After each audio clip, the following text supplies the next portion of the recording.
one of my brother-in-laws the other day about Christmas gifts, right? I said, did you see anybody buying Build Back Better hats? Or anybody wearing Build Back Better t-shirts? No, because that's not what we wanted. That's not what we voted for. Believe me. Believe me. So, I'm up here for a lot of reasons. One of them is because I have gotten to know Doug Mastriano and Rebbe, and they are amazing people. They're exactly the type of they are, you know, they're all about this country. They live and they breathe this country. They live and they breathe their faith, their family, the values that we represent as American citizens. Because I'll only say these words a couple of times, like liberals and conservatives and Republicans and Democrats. That's not what it is for me. But it's about being an American. That's what it's about. And it's about American values. American values. So you have to decide. I use a phrase, local action equals a national impact. Local action, national impact. You get involved in your communities like you've never been involved in your communities before. You get out there on the streets and you beat the streets. You get involved in these grassroots movements. We need a change in this country. We need warriors. We need fighters. We need people that believe in this country.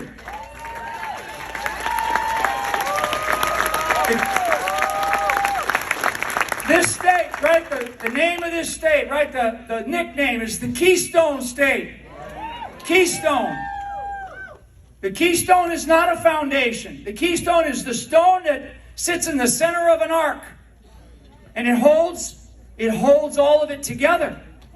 Whenever you look at some beautiful building, some old building or some ark, some archway, and you look at it and you look at the very foundation that's holding that thing up steady. That's what Pennsylvania is. You had the description of William Penn. So many other historic figures in this country. We're on hallowed ground right now. We are on hallowed ground right now. The sacrifices by millions over the history of this great country is not for naught, believe me. It is for the future of our children and our grandchildren. And that's why when I see these young kids, we need to engage them. It is not the generation of my children, nor is it the generation of my grandchildren that has to stand up now. It is my generation. Mine. Both my mom and dad are both deceased now, and I just like a wave of emotion just came over me because I know Doug just lost his beautiful mom here. And it's emotional. It's so emotional. But my mother and my father's a World War II veteran, fought in the European campaign. Thank God my mom stuck with him because she ended up having 9 kids. And then my father goes off to fight in the Korean War. My parents' generation, they handed me and my 9 brothers and sisters, and I'm looking around at the various ages in this group right now, the ones that I can see. They handed my family, my brothers and sisters, on a silver platter. Here's a beautiful country. Here's a beautiful experiment in democracy. It's a constitutional republic. Don't screw it up. Right? My father's an old retired sergeant. When I met Doug and Rebbe, and we met a couple of times now, we've had the chance to talk many times. We talk about, not the political stuff that you'd think you'd be talking about.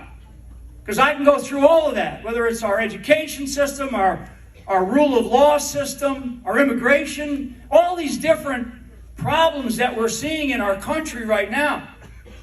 And the reason why is because that silver platter that I was given, that my generation was given, and I'm standing up here today and I'm going to tell you, I am not about to give my sons or my grandchildren some little piece of ugly wood that's called socialism. It's not over my dead body, believe me.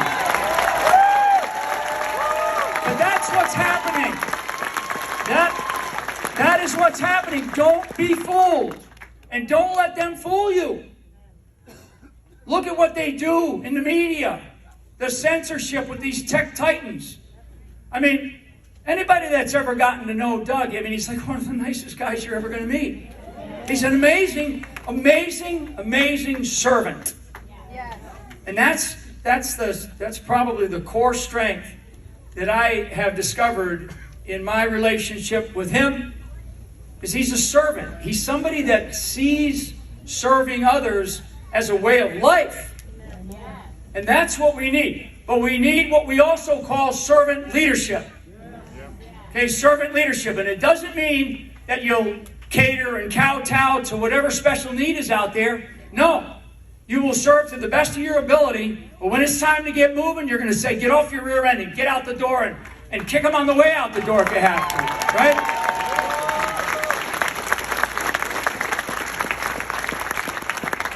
Our nation is at risk. Our nation and the democracy that we have lived by is at risk. Everybody knows it. You know, you're not here today just to, be at a rah-rah session. You're here today because you want to listen to people. You want to hear people. You want to be educated, because it's hard to get smart if you turn on the television. Turn it off, in fact. Turn it off, in fact. And for all, because you guys are, this is a cold state up here, so use all those newspapers that you get and throw it in your fireplace. Use it as kindling. Don't believe a word. Don't believe it. Don't believe it. I know. I know. And I always tell people, and you got another, again, this is a man who is going to be the governor of Pennsylvania. Okay?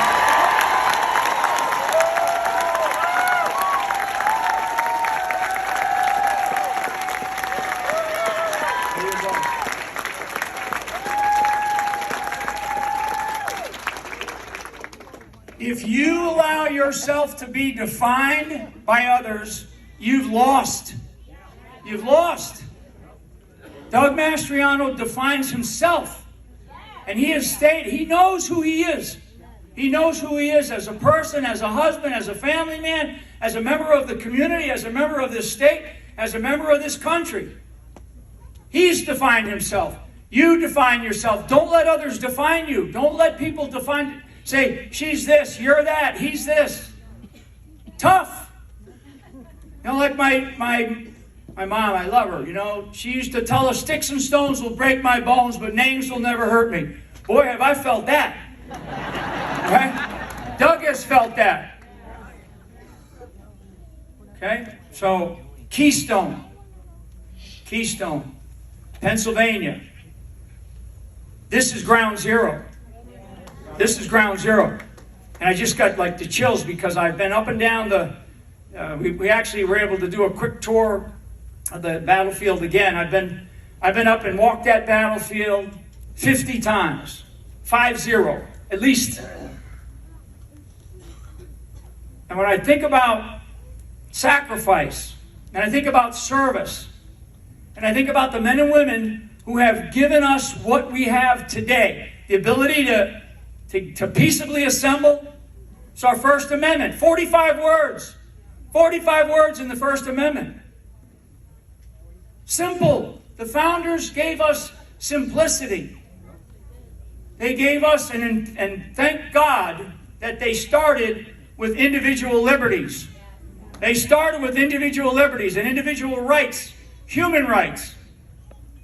The most important, and they gave us really a phrase that we all just sort of take for granted. We've been taking this for granted. But the most important of that phrase, the first word, is life. And then it's liberty. And then it's the pursuit of happiness. And they argued for decades over those three phrases, over that one phrase with those three terms. Life, liberty, and the pursuit of happiness. The first, the most important being life.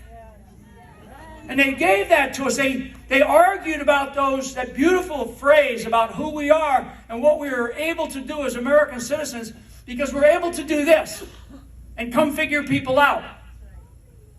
And look and see if this is the right guy. 'Cause I can tell you he's the right guy.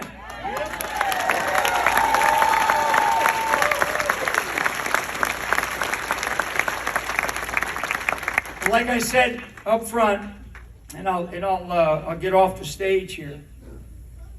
This is not a cheerleading session, okay? And I love it. I love the raw, and I love the pomp, and I love the circumstance. But when it's time, folks, right? And you have got to decide how you are going to serve.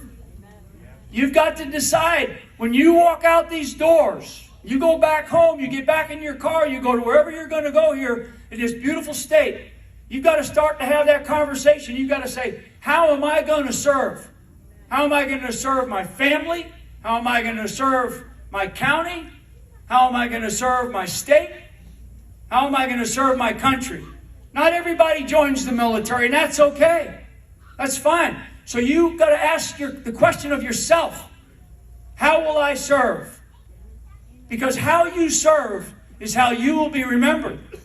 So when you leave here today, and you think about it while you're listening to all these great people that are assembled here to talk to you, to get you fired up, to encourage you, you've got to decide how you're going to serve. And I'm here to ask you, get out there and serve this man running for governor, who's going to be the next governor of Pennsylvania. You get out there and you work your tail off. And there's going to be a lot of doors that you're going to knock on, and they're going to open it up and they're going to let their dog out after you. Okay? Believe me, you're going to have a lot of arguments inside of your own families. You know this. I'm one of 9. My wife is one of 7. You know how many arguments we have about politics? And so you're going to lose people who you thought were your friends. And you're going to find out who's standing with you. Who's standing for American values. That's what you're going to find out. And you're going to have to go do that. You've got to go do that. And you've got a bunch of other folks here that are running for office. And I'm just telling you, you've got to get involved. When somebody comes up to me now and says, I don't do that politics thing, or I don't do that political thing, I'm ready to kick them in the rear end and throw them out the door. We're done. We're done. When we have too many people say, I don't do that political thing, let those other people do it. What other people? What other people? In fact, the political class, which should never have been created, our founders did not want that, they've screwed this country up. You know, I can barely see, but I can see some young faces out here. And when I say young, I'm talking about people that are probably the next generation, like my children's ages. Definitely my grandchildren. I'm looking around and I'm saying, you know, I do not want this country to be turned over to them the way it is right now. Everybody feels it. Everybody knows it. Everybody knows what we have to do. Okay? We know what we have to do. The time is different. The time is different. This country is at risk. This is not politics as usual. We have experienced an unprecedented set of conditions in the year 2021 and 2020. Things that we never expected that would happen in this country. And here we are. I'm standing here in Pennsylvania, in Gettysburg, Pennsylvania, this beautiful hallowed ground with my friend Doug Mastriano, because one, I think this is exactly the type of leader that this country needs.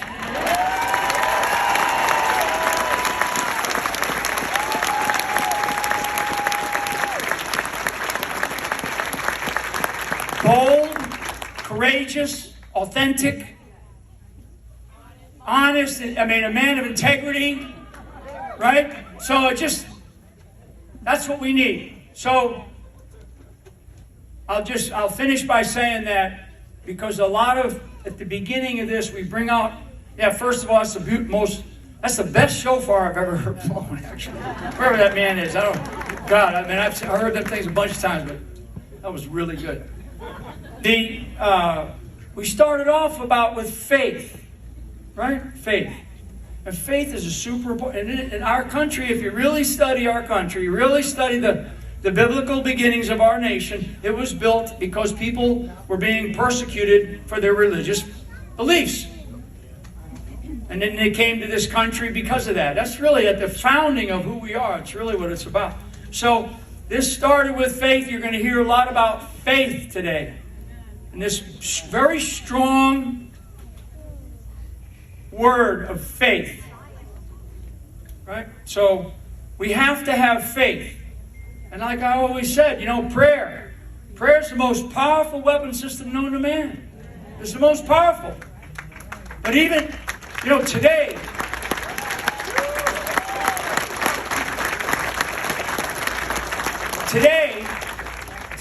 right, at the age of 13, biblically speaking, at the age of 13, Jesus Christ went into the temple and he ransacked it, right?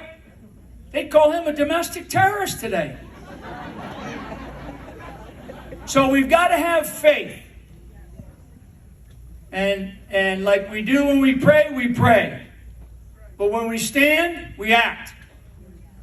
So get involved in your communities. Get behind Doug Mastriano to be the next governor of the beautiful state of Pennsylvania. God bless you all, and God bless America. Thank you very much.